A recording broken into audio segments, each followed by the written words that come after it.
Dreamwell. This is a game that I picked up at Gen Con 2016, and initially I was attracted by it. I was curious about it simply because of the beauty of the art. I was walking by one of the alleys of Gen Con 2016, and boom! I saw this. It was immediately eye-catching. The art was so different from anything around it.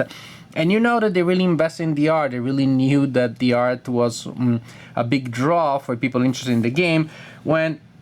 And you know that that was the case when you realize that they had two covers. So here you have the cover of the box. The box comes with its own lid, and then you have this other cover that you slip over it. Usually when you have this sort of like sleeve, it's because the lid has no art on it. But nope, here simply you have more art, more beauty, more joy for your eyes. This art is just amazing. I want to have everything by Tara McPherson, the illustrator of this game. I want to buy everything that she illustrated, like ever. About this game. In this game, the players control these cute, funny entities, two of them. And these cute, funny entities travel in this dream world, this oniric experience. Dream world formed by 16 tiles that can be shuffled and organized in different ways. Also, the orientation can change, so the board, which is formed by these 16 tiles, will dramatically change from game to game.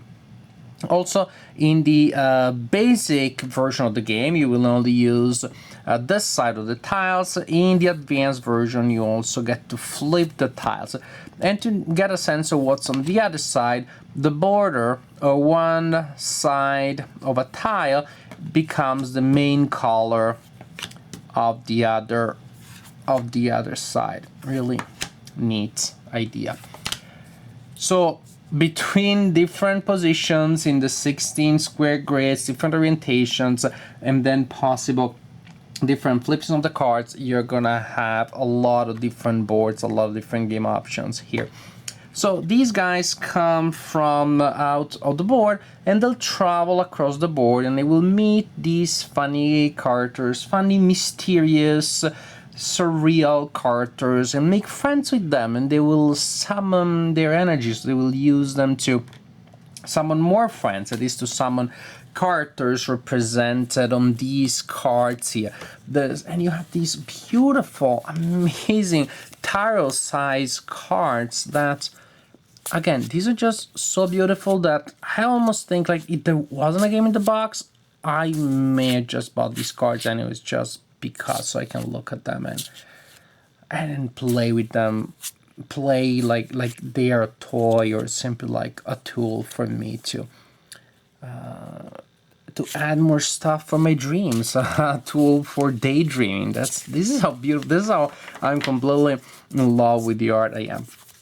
But back to us. See, I'm getting distracted. There is a game. Yes, there is a game in this game.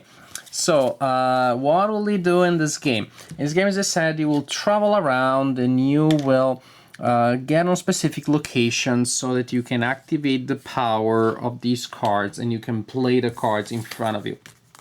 Now, during your turn, you can perform 3 actions from this list here.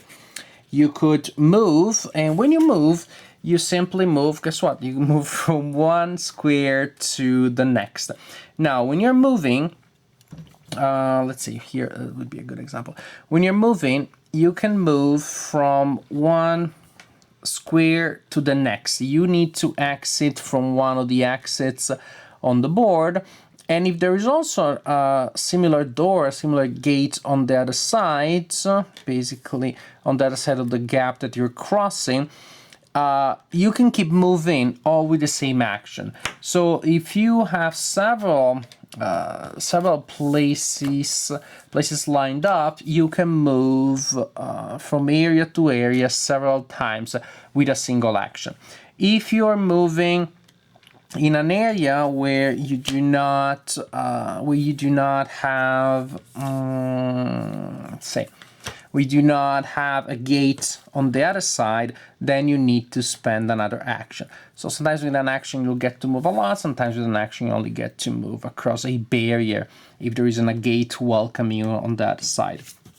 You can also spend an action to rotate a tile, which is exactly what it sounds like.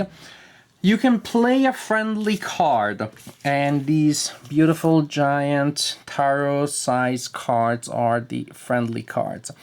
To play a friendly card, you need to have access. That is, you need to have your guys placed in specific locations. You need to have access to these two creatures plus the landscape, the terrain in the background. So, for example, if I want to play this card, I need to locate this nice creature here, the skull guy, which now I can't see. Oh, of course, I cannot see because I already had it. And then I need the rabbits, and I need this landscape here. So if my other balloon guy is there, I have both the rabbits and that type of landscape. So when I've located the necessary resources, I can play a card and I put it in front of me. That also allows me to activate the action, which is at the bottom right corner of the card. By the way, the idea is that you are summoning this friend here to help you in your dream quest, and of all the possible friends, this is by far my favorite one. Just look, I don't know, look at it. If you don't see the beauty, I don't know what's wrong with you. So you get to activate an ability. In this case, for example, it counts as, this card allows me to count as if this symbol here, this animal here, had already been located for my next quest. Also, these friend cards that you're playing in front of you have a point value, score value they will score at the end of the game.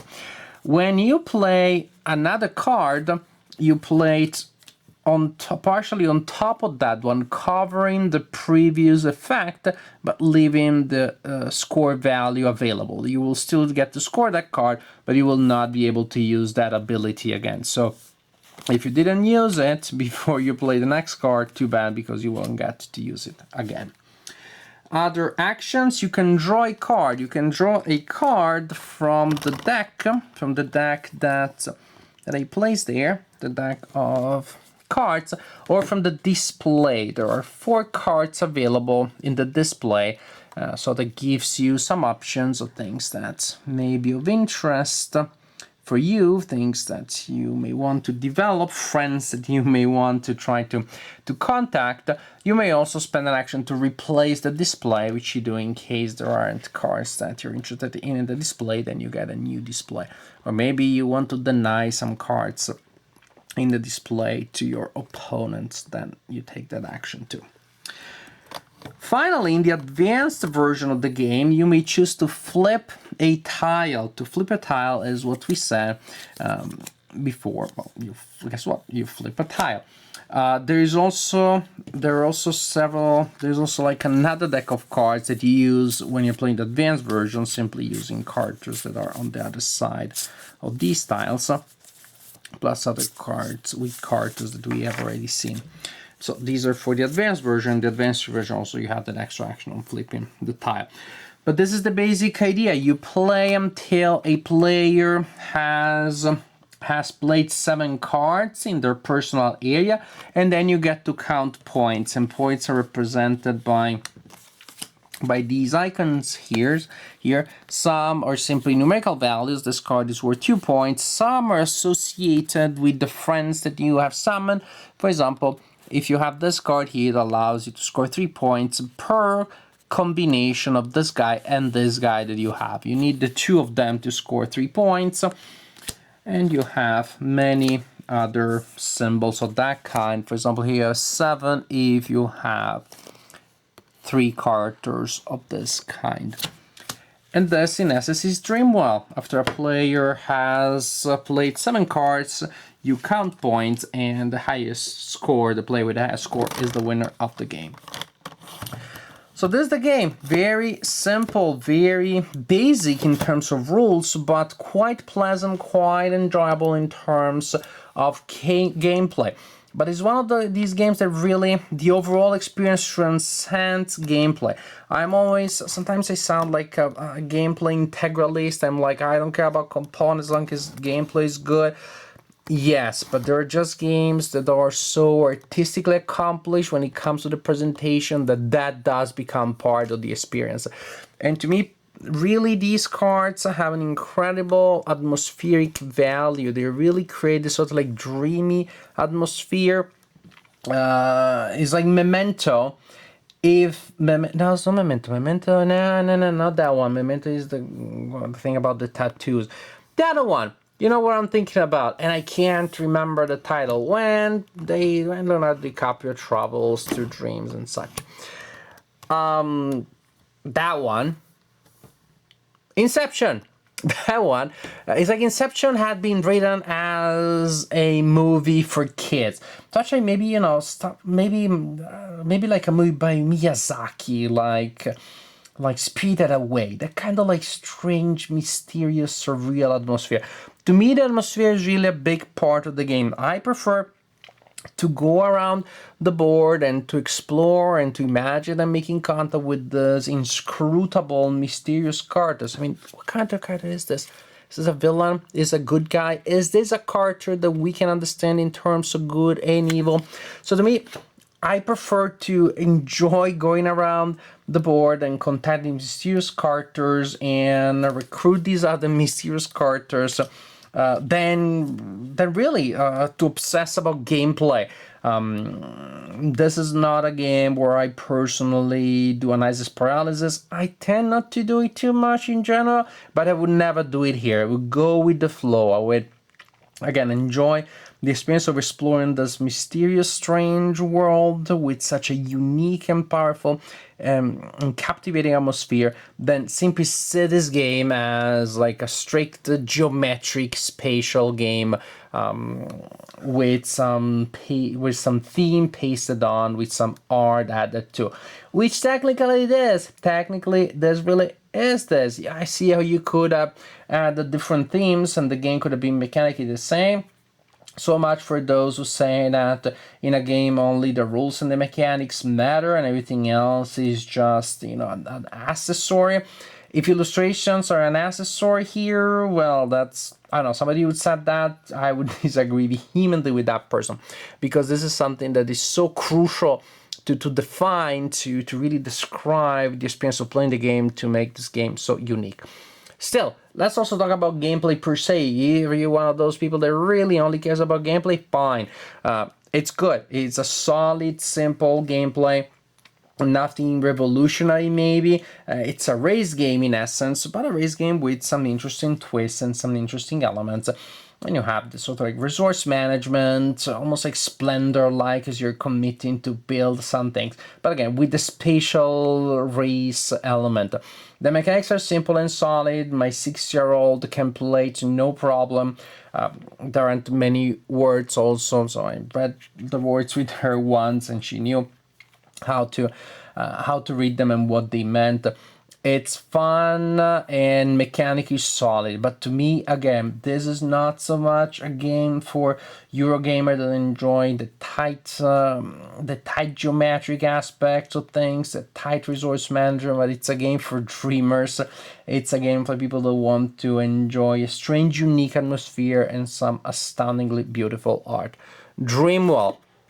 Maybe a little too light for some people. Again, for those that are only looking for some really hardcore Euro thing, this was never meant to be once a thing. It was supposed to be a light game with light but solid, mind you, don't get me wrong, light but solid mechanics that really work together in synergy with some of the most beautiful art I've ever seen in any game.